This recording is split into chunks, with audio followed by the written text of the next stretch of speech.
Well, congratulations on the film. I just got finished watching it. It's a really inspirational story. So I'd love to kind of take people through your story a little bit, um, and then hear some of your reflections on it. Um, Okay. so you grew up, with a father who had some drug dealing issues and a mom and who was really struggling to raise these kids. Talk a little bit about how you grew up and how you discovered football.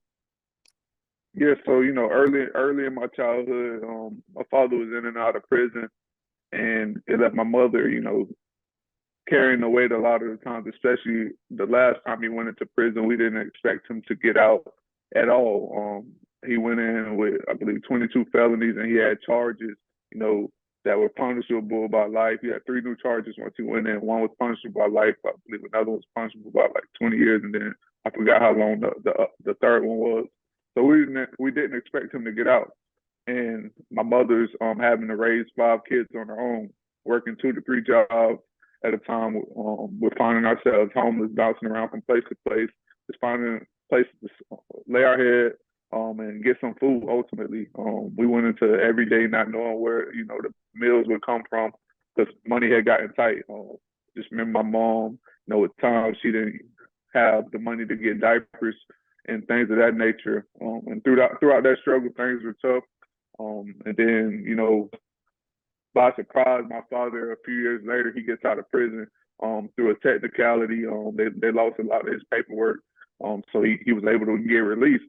And immediately, I don't know, like my parents, they wanted to put me in sports and kind of get us out of our environment. So they're the ones that put me into football. And then early on, I realized that I was good, but they were the ones that put me in sports early. Yeah, tell the story about your mother at McDonald's. I thought that was such a beautiful story about parents will do anything for their kids. Yeah, so throughout the process, like I'm saying, man, my mom, she's doing everything that she can to try to to provide for us, and it gets hard. And one day, I believe it's like 8 in the evening, she takes us to McDonald's. My baby sister's crying. We hadn't eaten that entire day, and we're getting a little nervous. By this time we would have eaten something, at least like a piece of bread or something, and so we didn't know where our meal was coming from. She gets to the McDonald's, she orders a cheeseburger, and all of us are looking around wondering what's going on. It's funny, you're struggling. Usually when people are struggling, you take whatever you can get. But at the same time, you're a kid. Kids are greedy. That's just how you think when you're young. Like, man, we usually always get our own piece of bread. And it's five of us sharing one cheeseburger. But at the time, we didn't know my mom only had $1 to her name. And I remember the total coming out to $1.05, and my mother had to beg for a nickel, because the cashier wouldn't let her get the cheeseburger with just $1. So we're all embarrassed. My mother gets the nickel. Somebody loans her the nickel. She takes us outside, slices it up into five pieces, and she hands it out to everybody. And we immediately started eating, but we didn't notice that my mom wasn't eating, and my older sister notices, and she asked her why. And then immediately we all started trying to offer my mom food, but she turned it down and she burst into tears and just told us to keep eating. And that was the moment that, that's always been my motivating factor, because throughout the process, a lot of the things you see, but you truly don't know how bad you have it, just because, a lot of the people that we were staying with, they were struggling as well. So you think it's normal. But then that day when I saw my mom break down, that's when I realized how bad things had gotten. And, it always motivated me my entire life. Yeah.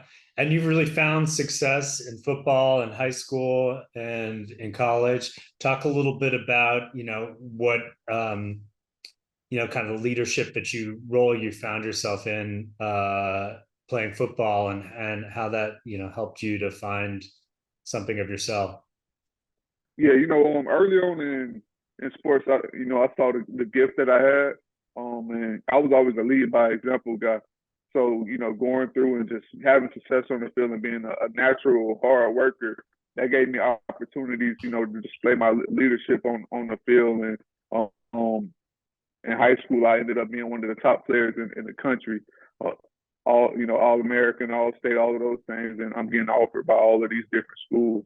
And then I eventually ended up signing with, Florida State University, where, I won a national championship, went on to be the number one ranked player in my position coming out in the NFL draft, got invited to the NFL Combine, Senior Bowl, things of that nature. So just looking back at it in the sport that they put me in when I didn't truly know, if I would be good in it or not, they believed in me, and it worked out for the best. Yeah, and you went for the Bears and ended up getting cut. How did that feel to you? Yeah, just when you get to that point, just having success for so long, you kind of, for me, you kind of think like you're invincible, especially when you're a person, like myself that works hard and you put a lot of work in. I never had an issue, even at that point, where I was competing with anybody on the field at my position that had more ability than me. So just to get to that level and see the political side of the game, it was kind of a shock for me. And it took a while once I dealt with that to kind of recover. I just remember going to workouts with teams after I was cut from the Bears and hearing teams say, like, man, there's no reason you shouldn't have beaten that guy out in Chicago. Like, there's, even on your worst day, he can't hold your jack strap, like things like that teams were saying. But then I remember the narrative going out, and teams were thinking like, man, maybe he lost the battle because he has bad character. And it was just tough for me because I couldn't control the narrative that was being painted. But it was weird because coming out of college, the biggest check mark to my name when teams were scouting me was that I was a high character guy. A lot of teams, when you go through that process, every team digs deep. So for me, they were asking all of the people around the facility at Florida State about me. And it was a joke at the NFL Combine and at the Senior Bowl. Like, man, are you paying these people off to say good things about you? Because you're the first player we've come across this year that nobody has anything bad to say about. So fast forward to working out for these teams after I'm cut by the Bears, and now they're wondering if I have character issues. And then I was just, kind of perplexed by the situation. I didn't understand what was going on. But then I hear from my agent and a few guys behind the scenes over in Chicago, like, man, some people, that didn't necessarily want you from the beginning in Chicago or trying to paint a bad narrative about you. And it was outside of my control, but it was frustrating.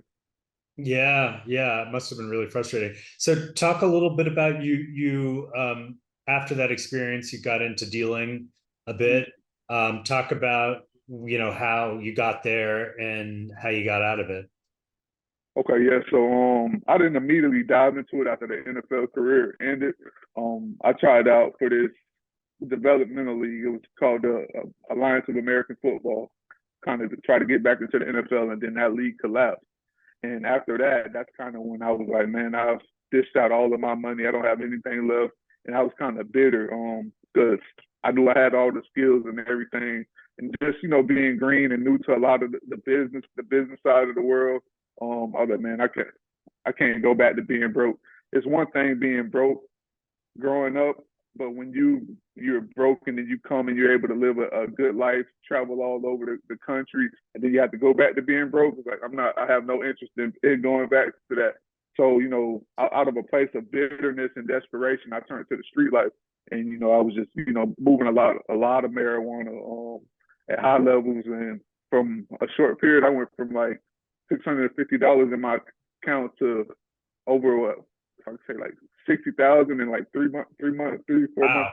Yeah, and yeah, but at the point where I hit when I hopped out the game, I truly believe within a year or so I'd have been a millionaire. That's just where I was at and how fast I was moving it.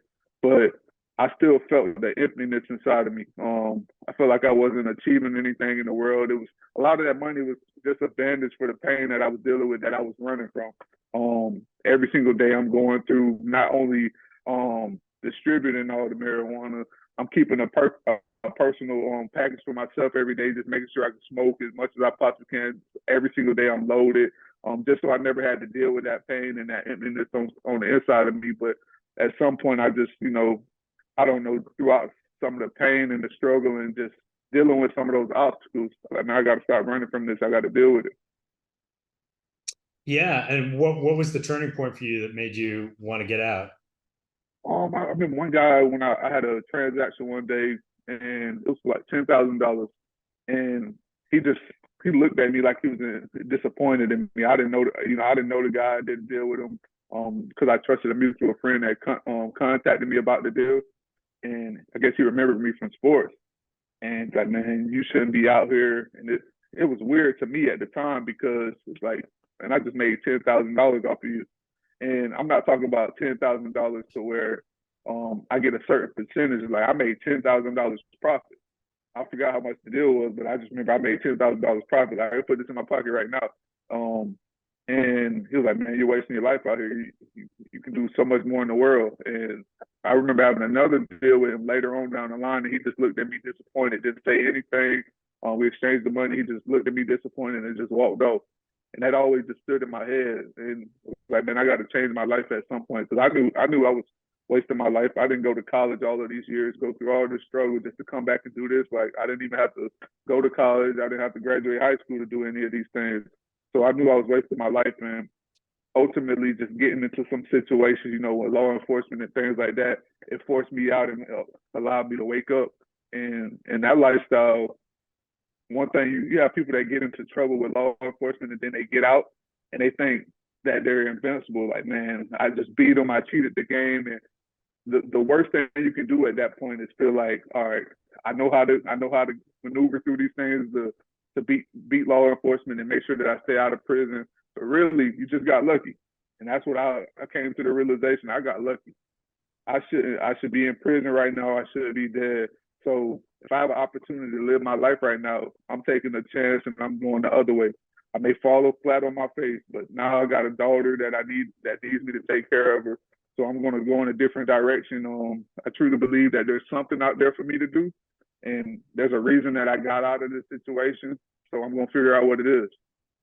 Yeah, and you've really turned that into almost a vocation, writing and speaking. Talk about the message that you're trying to give to people. Yeah, with this film, the biggest message, we deal a lot with mental health in this film. Depression, a lot of those things, and that's one thing we wanted to touch on a lot, just because life is life. I don't care if you have $100 million to your name or $1. It hits every single one of us, and you get to some dark places where you don't truly know if you're going to get out of them. And just seeing throughout this film, no matter what you're going through, you can come out of it and you can win. That's one message that we wanted to get across. Like, believe in yourself, never get too low, and believe that no matter what you're going through, you can come out of it and you win. Mental depression, bipolar disorder, stroke, all of these things, like you can come out of it. And we've shown that in so many different ways throughout this film. You see success in so many different ways throughout this film. Now, every person that watches this film is going to be able to pick some piece from it. But if they pick one thing, that would be the thing that I want them to pick from it. No matter what you're going through, you can come out that situation, never give up on yourself, and continue to believe. Yeah, no, I think that really comes through. Talk up a little bit about your life today. You've got we see a very nice moment with you and your then girlfriend.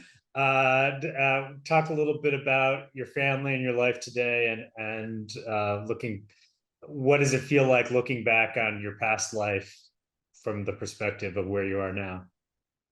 Yeah, man, it's a blessing. Now, my girlfriend, she's my fiance. Now we get married next year. Um, Congratulations. I have another daughter being born later this month. So it's a lot of things on the up and up. My dad, they have their, I believe it's what, their 5 year anniversary later next month for the church.